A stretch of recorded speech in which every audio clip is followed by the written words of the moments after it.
ನಮಸ್ಕಾರ. ಒಂದು ಪ್ರದೇಶ ಗಡಿನಾಡನ್ನ ಹಂಚಿಕೊಂಡಿದೆ ಅಂತಂದ್ರೆ ಆ ಒಂದು ಗಡಿನಾಡಿನಲ್ಲಿ ಇರುವಂತಹ ಪ್ರದೇಶಗಳಲ್ಲಿ ಜಗಳ ಅನ್ನೋದು ಕಾಮನ್. ಆದ್ರೆ ಈ ಒಂದು ಪ್ರದೇಶದಲ್ಲಿ ಮಾತ್ರ ಜಗಳಕ್ಕಿಂತ ಸಾಮರಸ್ಯವೇ ಹೆಚ್ಚು. ಒಂಥರ ಗಳಸ್ಯ ಕಂಠಸ್ಯ ಅನ್ನುವ ಹಾಗೆ ಗಡಿನಾಡನ್ನ ಹಂಚಿಕೊಂಡಿರುವಂತಹ ಎರಡೂ ಪ್ರದೇಶಗಳು ಜೀವನ ನಡೆಸ್ತಾ ಇರುವಂತದ್ದು. ನಾನೀಗ ಹೇಳ್ತಾ ಇರೋದು HD ಕೋಟೆಯ ಕಡೆಗದ್ದೆ ಗ್ರಾಮದ ಬಗ್ಗೆ. ಈ ಪ್ರದೇಶದಲ್ಲಿ ಮಲಯಾಳಂನ ಇನ್ಫ್ಲೂಯೆನ್ಸ್ ಸ್ವಲ್ಪ ಜಾಸ್ತಿ ಅಂತ ಹೇಳ್ಬೋದು. ಹಾಗಾಗಿ ಕರ್ನಾಟಕದವರೇ ಆದ್ರೂ ಕೂಡ ಓಣಂ ಅನ್ನ ಇಲ್ಲಿ ಬಹಳ ಗ್ರ್ಯಾಂಡ್ ಆಗಿ ಆಚರಣೆ ಮಾಡ್ಕೊಂಡು ಬಂದಿದ್ದಾರೆ.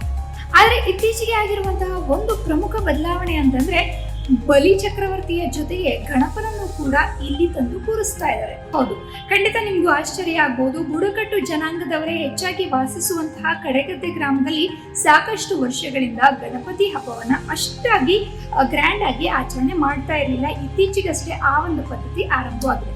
ಇಷ್ಟಕ್ಕೂ ಯಾಕೆ ಕಡೆಗದ್ದೆ ಗ್ರಾಮದಲ್ಲಿ ಮಲಯಾಳಂ ಇನ್ಫ್ಲೂಯೆನ್ಸ್ ಜಾಸ್ತಿ, ಹಾಗೆಯೇ ಗಡಿನಾಡನ್ನ ಹಂಚಿಕೊಂಡಿರುವಂತಹ ಕೇರಳಕ್ಕೂ ಕೂಡ ಕನ್ನಡಿಗರ ಇನ್ಫ್ಲೂಯೆನ್ಸ್ ಆಗಿದೆಯಾ?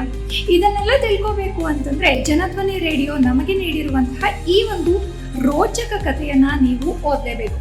ಒಂದು ಗಡಿನಾಡು ಪ್ರದೇಶದಲ್ಲಿ ಜನ ಹೇಗೆಲ್ಲ ಜೀವನ ಮಾಡಬಹುದು ಅನ್ನುವಂಥದ್ದನ್ನ ನೀವು ಈ ಕಥೆಯ ಮೂಲಕ ತಿಳ್ಕೋಬಹುದು. ಹಾಗಾದ್ರೆ ಇನ್ಯಾಕ್ ತಡ, ಡೌನ್ಲೋಡ್ ಸ್ವಗ್ರಾಮ